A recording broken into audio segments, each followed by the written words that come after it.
30 minutos nga tapatan ag talakayan sa usaping enerhiya. Diretso't kadagayaan.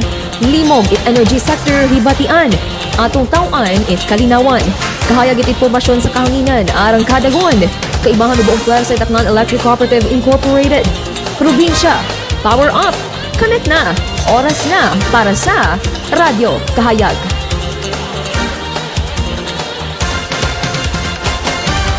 Oras it kahayag sa kahanginan, alas 7 agahon, Shine Zalubo, your voice beyond the wires at your service. Ri mo kaibahan sa pagtao, it kahayag it impormasyon sa enerhiya, kaibahan na bugos nga puwersa sa Tacnan Electric Cooperative Incorporated. Good morning, Aklan! Good morning, Western Visayas. Agsaraya nga episode, no, itdaya nga Domingo, bago kita mag-adto sa randaya nga topic nga aton nga pagatalakayon. Hay, gusto naton man nga i-greet ro aton nga mga MCOs nga naga pagamati sa probinsya it Antique, no, nga sakop it aton nga Acalco coverage area ro yun do Pandan Agro Libertad. Good morning kinyo tanan ag syempre sa aton mga MCOs sa Isla it Boracay. Happy Sunday, and also sa aton nga mga viewers and listeners all across the Acalco coverage area, paagi sa atong mga partnered radio stations or partner media stations, ruyong do aton nga Barangay RU 92.9 Super Radio Kalibo, together with our partner TV station, do aton nga PCTV. Ag syempre, mabatian mo man kami sa aton nga official Facebook page at Tacnan Electric Cooperative Incorporated. No? We are live right now. Ag pwede gid kamo maka-comment, ag pwede gid kamo makatao it inyo nga mga ideas, maka-share it inyo nga mga komentaryo sa aton nga programa. Ag padayon man gihapon da aton nga mga activities, no, nga ginahiwat sa Akelco, no. So abang-abang kita sa aton nga Facebook page, no, sa atong mga upcoming activities nga ni do aton nga agro aton nga mga district elections, do conduct it aton nga mga district elections sa mga nagakapili nga mga distrito. And now ro aton nga pagaistoryahan makaron hay about sa aton nga power suppliers man gihapon, no. But anyway, raya nga topic will evolve sa kung paalin, no, how WESM works or ano ro ginatawag nga wholesale electricity spot market nga nababatian naton ron sa radyo, nababatian naton don sa aton nga mga reels sa Facebook, no. Ano ba yung tinatawag na wholesale electricity spot market?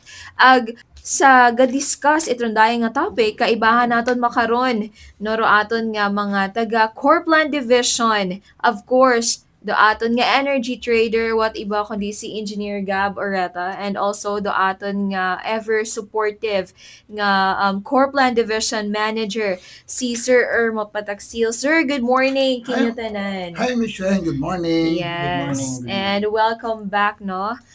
Salamat gid sa inyo nga pagsuporta sa aton nga programa ag sa pagtao it knowledge sa aton nga mga konsumidor. And now, bago naton padagman do wholesale electricity spot market, Sir Erms, could you give us, no, do brief history kung ano ro ginatawag naton nga WESM?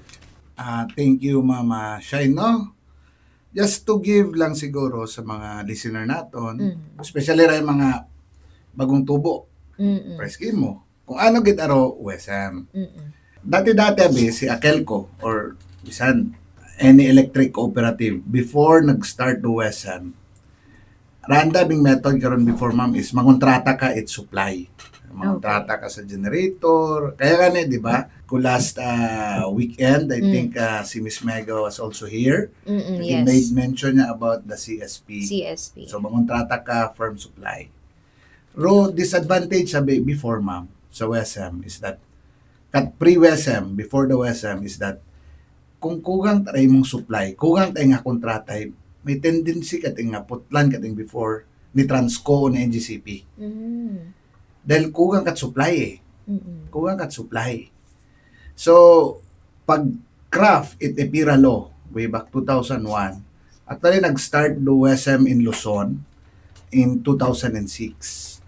So nag-start ang WESM sa Luzon, thinking nga binanda, ma'am, was that siin mabuo it kakugangan nga supply ro mga distribution utility. Di ba? So nag-start do WESM sa Luzon 2006, iya sa Visayas 2010 nag-start.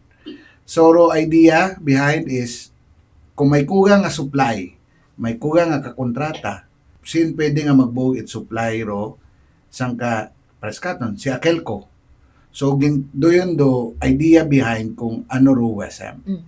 Sir Gab, could you give us the overview how WESM works, mata? Okay, so wholesale electricity spot market nga ra or kung WESM nga ginatawag ay ha-explain man kay na ni Sir Herman no tag-history problema sa aton nga power supply.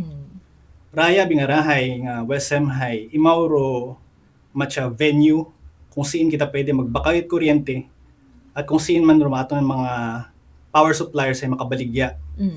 So, bukod na mga physical nga venue kundi matcha virtual nga system no. So, operate karahay IMAP, which is the Independent Electricity Market Operator of the Philippines. So mo sanda nga mga high performance nga computer systems and networks at sanda matyaga operate itraya nga market nga kung paling kita makabakaw. Sa ato na nga electricity sector nga no ay dapat ga balanse biro supply sa demand. So dapat sakto gid imo nga consume nga kuryente hay sakto man dapat equal gid sa gina-produce nga power at mga generator.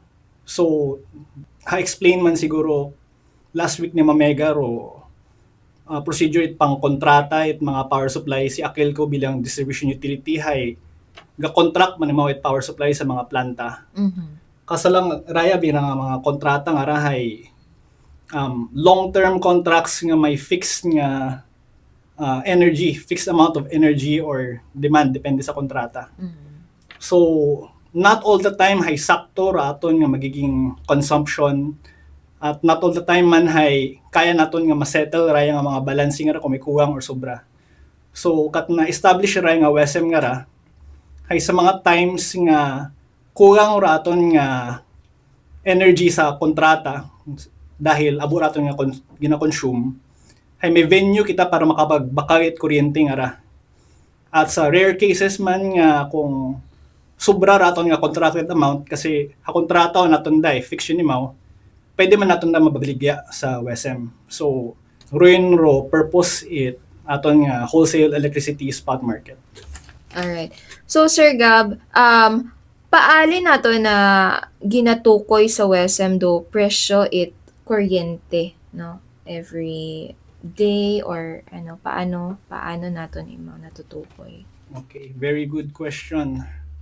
So WESM mabingarahay spot market day mao. So kung may mga gapamatiya nga mga ga-invest sa stock market hay matcha sayran man nandaron nga gabaylo-baylo presyo kada oras. So may volatility ron nga ginatawag.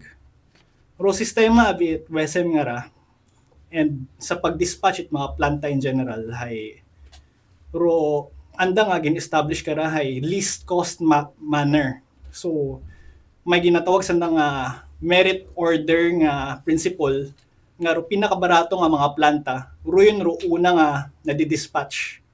So ma-dispatch isang mga planta nga ga-offer it pinakabarato nang nga kuryente at kung kugang pagid doyon para mag-supply sa aton nga demand hay ga-dispatch pagid sa next nga pinakabarato nga planta. At kung kulang pagid doyon hay tag next pagid nga pinakabarato nga planta. So maisip nato ni matcha supply and demand man do no. So kung mas mataas ro demand relative sa supply hay doyon nga mga planta nga mahal hay sanday na di-dispatch nandaron. So sandaro ga set it price. Pas man mana doon it kung Christmas season man mana aburo demand sa lechon hay mataas ro price ay willing man abi magbakay ro mga mataas nga price. At also man, inversely, kung abo man ro supply compared sa demand, let's say kung holiday abi man naman aba ro demand, hay ka-compete ro mga planta itanda nga presyo para ma-dispatch sanda. So ganaba man dahil no presyo ni WESM. So kung tanawon mo during the period say raya nga WESM nga rahay nga interval kare madasig every 5 minutes ga settle si WSM it mga planta nga gina-dispatch, so ga forecast sanda kung pila man naro gamiton sa next interval gamit it historical data nanda, tapos ga bid ga bid at ga offer bandayon ro mga planta kung alin na supply at presyo nga itao. So sa umaga, let's say mga 1 a.m. to 6 a.m. medyo barato ro presyo karon ni WSM dahil manaba man ro demand. Tapos once nga mag-start yung office hours sa hapon, hay gataas bandayon ro demand, especially kung mainit ma'am no.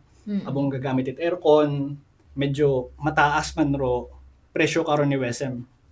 Pag-abot it mga 5 to 6 p.m. hay usually gatapos yun ng mga klase, gatapos yun ro mga office ay kita gid naton doon nga historically ganaba gid ro presyo ni WSM karon dahil ganaba man ro demand. At pagkauli man dayon sa atong mga bagay, gapaandar kita atong mga iwag dahil gabi iyon, gapaandar kita mga electric pan, atong mga TV, ga-charge kita atong mga cellphone, hay gataas man rayon ro aton nga demand at gataas man rayon ro presyo ni WSM. Sa week, throughout the week, ma-compare mo sa weekends, usually mas madaba mataro WSM sa Sunday compared sa weekdays. And throughout the year, para sa last February abimana no. Hay medyo magamig-gamig ro panahon. Hay in general mas barato ro WSM kato, so matya nag-reflect man don sa aton nga bill last month. Do yun dan ma'am. Okay. So sino ka ra sir do pwede nga mag-intra sa WSM nga ra ag ano ro anda nga rules nga gina-abide sa trading? Pero mga ga-intra sa WSM nga ra hay mostly mga power generators kita dahil sanda biro need nga magbaligya at kuryente. So I think sa Luzon hay kung 10 megawatts and above ka nga power plant hay required ka gid nga mag-intra sa WSM.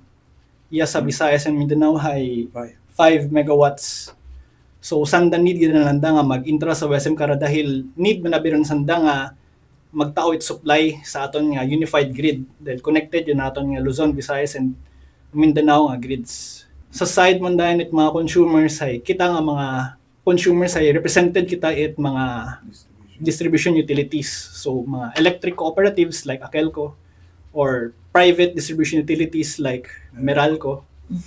Tapos ay mo na pagid kita nga ginatawag nga mga directly connected customers nga wag gaagi sa mga distribution utilities members man sanda karon sanda ro nga gabakaw. At pwede man sanda magbaligya kung sobra ra anda nga kontrata.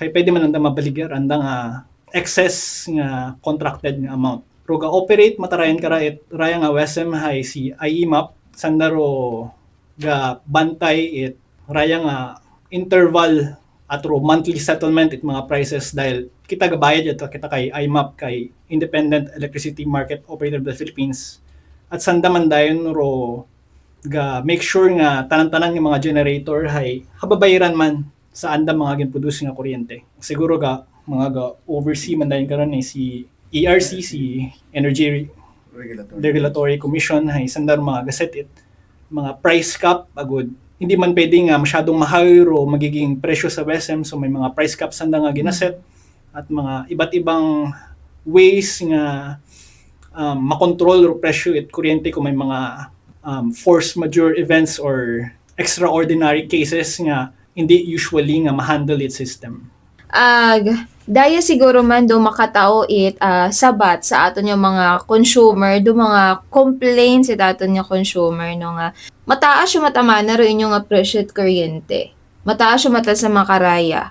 And sa nabanggit ni Sir Gab, no, nga raya nga pagtaas it presyo it atong kuryente hay. These are all regulated, no. Nagaagiratanan sa proseso, nagaagiratanan sa legal nga papel. Wa gata si Akelco nagapataas it basta-basta, no. These are abide by the Energy Regulatory Commission as mentioned. Okay, and now we have 2 questions left before we end ro aton nga programa. Gusto na ako niya ko tan-on sir no nga paali nakakabulig si WSM sa pag-identify no nga reliable do aton nga supply it kuryente sa aton nga province or sa aton man nga syempre iya sa Pilipinas, sa nasyong Pilipinas. Yes, Ma'am Shine. I think na-mention man kay na ni Sir Herman, no, tag situation before it WESM. So, makaroon na bihay, mas madali utagid nga ga-exist tag WESM, makaroon na kung kuwang raton nga contracted capacity, hay, mauna gid kita nga mabakgan. So, dati abi ay kung kuwang gid ay kailangan mo gidang mag-force it manual load dropping nga syempre man kita na ilang nga madugan it kuryente raton ng mga consumers. So, ruin gid ay matcha at least for sure hay may venue ka nga makabakagit aton nga kuwang nga kuryente. And also sa side man it generators ay raya nga WESM nga ay very transparent ro ana nga system makita mo gidaro each 5-minute interval ay makita mo gidaro presyohanay.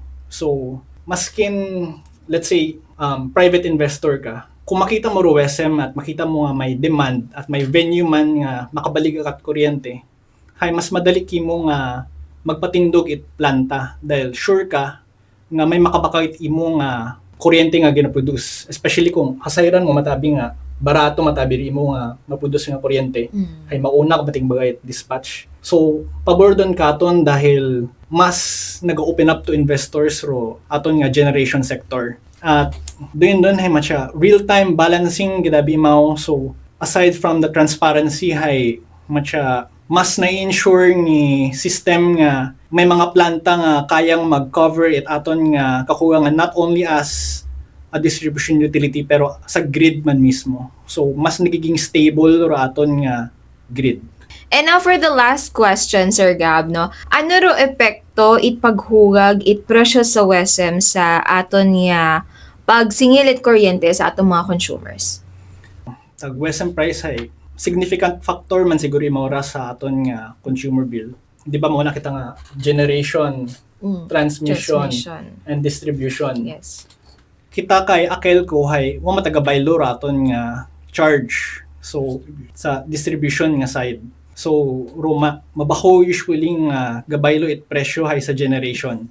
Raton nga generation nga ano hay may two parts da basically. Raton nga ginkontrata nga mga planta at raton nga ginbakay kay WESM. So kung raton nga mga global prices sabi nga na hay mataas, pero mga planta nga ga-offer sa WESM hay gataas man ananda nga presyo nga gino-offer dahil random mga ginagamit nga fuel hay imported man.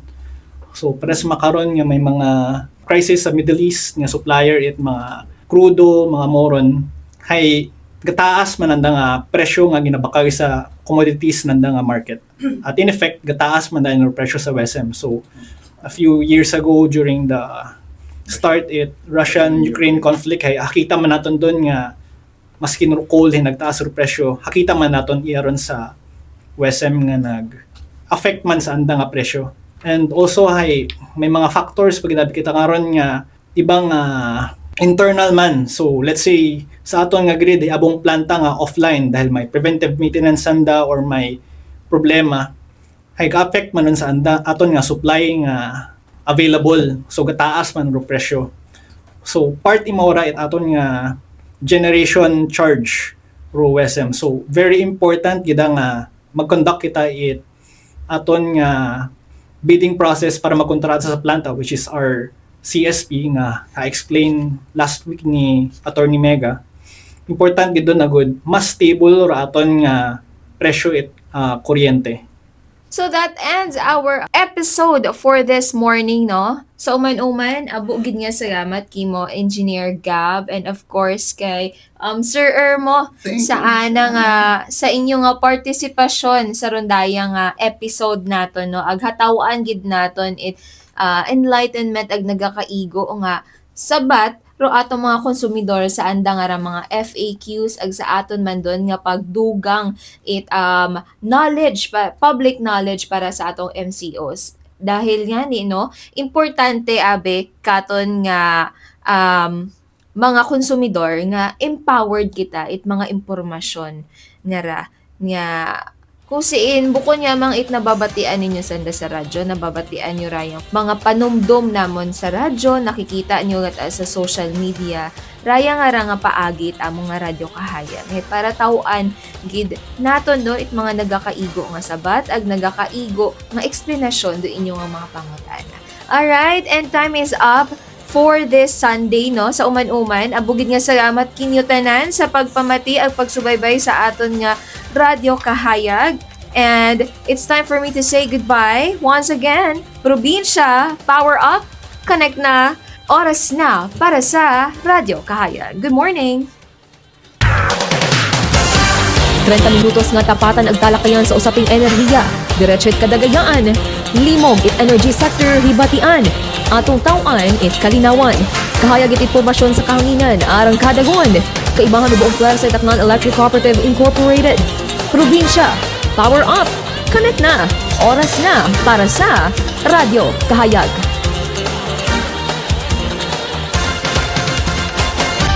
Radyo Kahayag.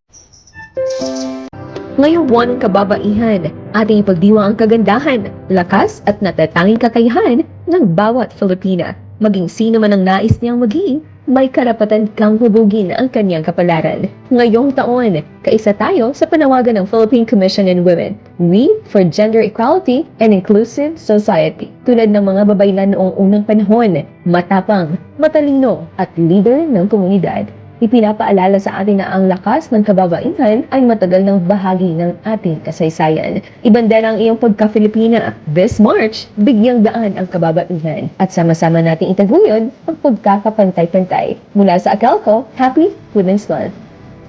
Akelco FYI. For your information, kahuan sa pagpapatuloy at pagbabahagi ng liwanag, March and Apply. Narito ang official schedule ng ating pre-membership orientation seminar sa bawat area offices bilang isa sa ating requirement for New Connection. Ito ay para sa lahat ng applicants for New Connection, mga nais ng transfer ng account at waiver of account applicants.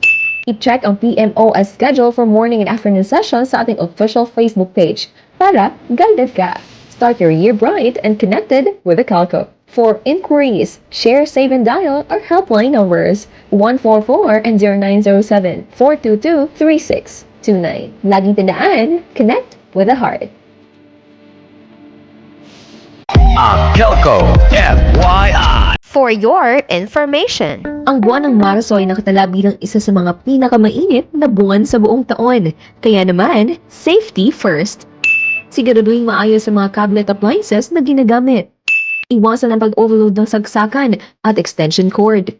At huwag kalimutang patayin o i-unplug ang mga appliances kapag hindi ginagamit. Maging mapagmatyag, isave ang mga emergency helpline numbers gaya ng BFP, MDRRMO, maging ang numero ng inyong LGUs para sa agarang pag-aksyon.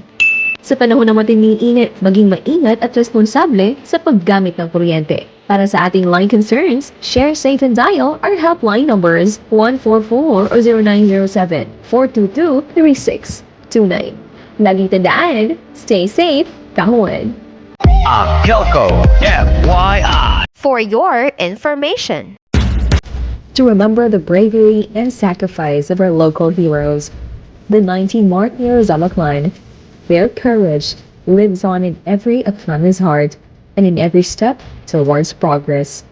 Please be advised, payment transactions in all 7 Akelco area offices will be open from 8 a.m. to 4:30 p.m. only. Regular office hours will be observed at Pandan area office. From your Akelco family, we remember, we honor, we move forward together. As we honor this special local holiday, may we continue their legacy, strength, compassion, and pride.